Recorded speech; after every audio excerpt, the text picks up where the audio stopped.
इस वीडियो की शुरुआत करने वाले हैं हम जब्त एंड जमींदार से। The main source of income available to Mughal rulers was tax on the property of the पीसेंट्री।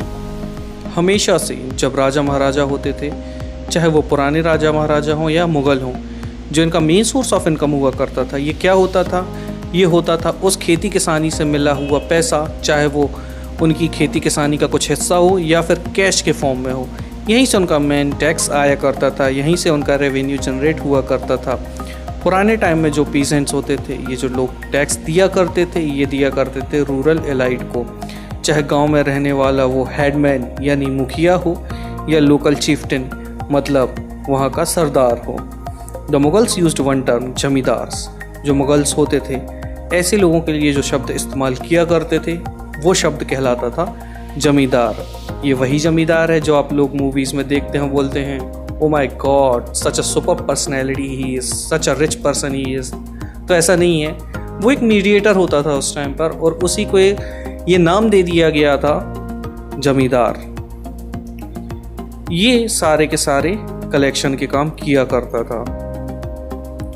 कई बार ऐसा होता था कि ये लोकल हेडमैन और चीफ्टन काफ़ी पावरफुल हो जाया करते थे। Now Akbar revenue minister Todarmal carried out a careful survey of crop yields, prices and areas cultivated for 10 years period 1570 to 1580।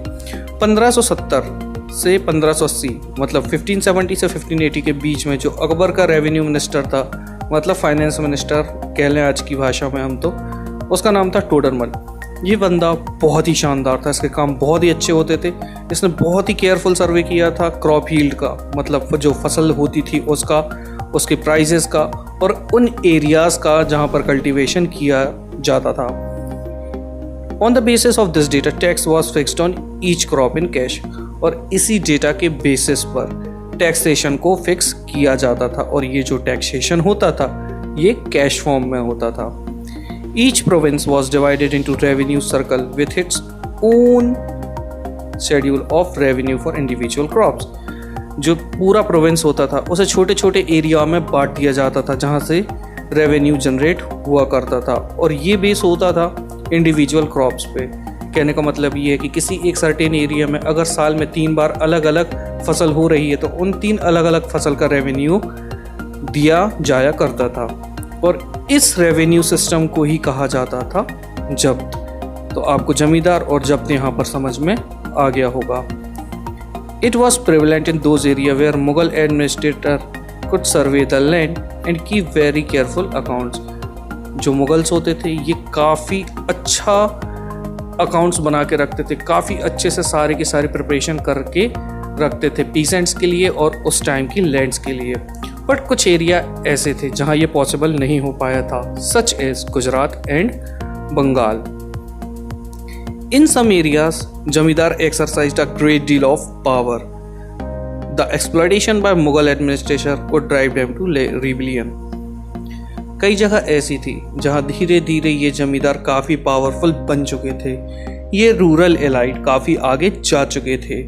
तो कई बार मुगल्स के द्वारा सप्रेशन या किसी भी तरीके का प्रेशर जब आता था, तो ये रिबेलियन कर देते थे, विद्रोह कर देते थे, उन्हीं मुगल्स के खिलाफ मोर्चा खोल देते थे। Sometimes zamindar and peasants of the same caste allied in rebelling against Mughal authority. और कई बार क्या होता था, जो एक ही कास्ट के जमींदार होते थे और किसान होते थे, ये एक साथ विद्रोह कर देते थे मुगल अथॉरिटीज़ के खिलाफ। These peasant revolts challenged the stability of Mughal Empire from the end of the 17th century। और जब 17th century का एंड आने लगा, उस वक्त तक ये जो रिबेलियंस थे ये काफ़ी हद तक बढ़ चुके थे। ये जो रिवोल्ट्स थे ये मुगल्स को धराशायी करते जा रहे थे।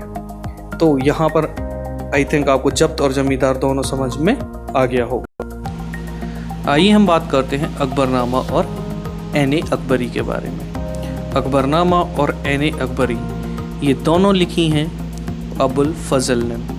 अबुल फजल अकबर के नवरत्नाज में से एक थे। ये नवरत्न अकबर के मिनिस्टर थे।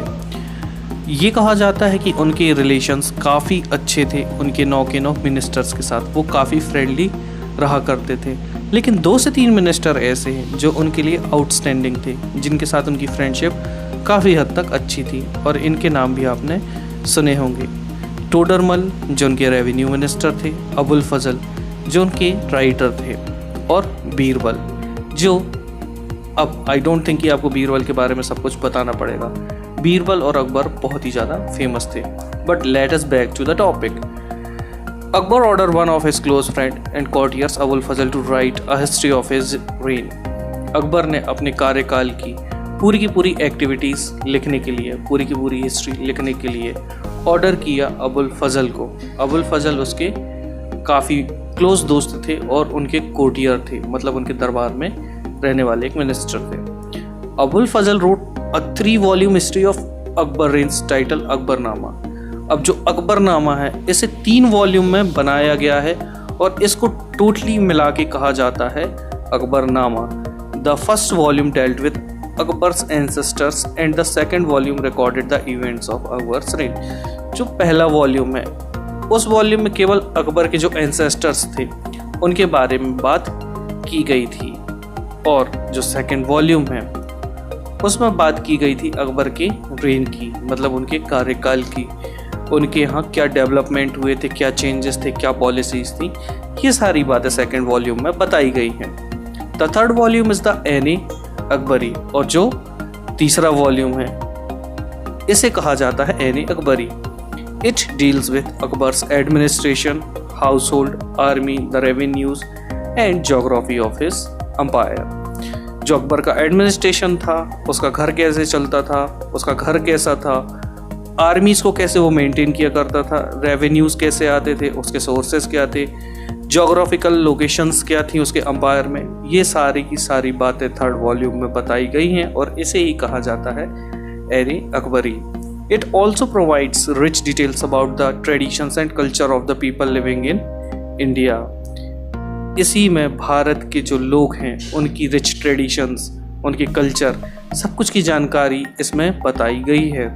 The most interesting aspect about the Aini Akbari is its rich statistical details about things as diverse as crop yields, prices, wages and revenues। और अगर हम बात करें एनी अकबरी की तो ये इतनी इंटरेस्टिंग है और इतनी फेमस इसीलिए है क्योंकि इसमें काफ़ी हद तक स्टैटिस्टिकल डिटेल दी गई है। कैसी डिटेल्स, किस बारे में बताया गया है कि क्रॉप्स कैसे होते थे, उनके टाइप्स क्या थे, यील्ड्स कैसी कैसी फसलें होती थी, प्राइजेस उस वक्त के जो प्राइजेस हैं उसके बारे में बताया गया है, वेजेस जो मजदूरी दी जाती थी लोगों को उसके बारे में बताया गया है, और रेवेन्यूज़ के बारे में टोटल बताया गया है। अब आप फिगर 7 को देखिए, आप देख सकते हैं यहाँ पर जो अकबर हैं वो रिसीव कर रहे हैं अकबरनामा अबुल फजल से।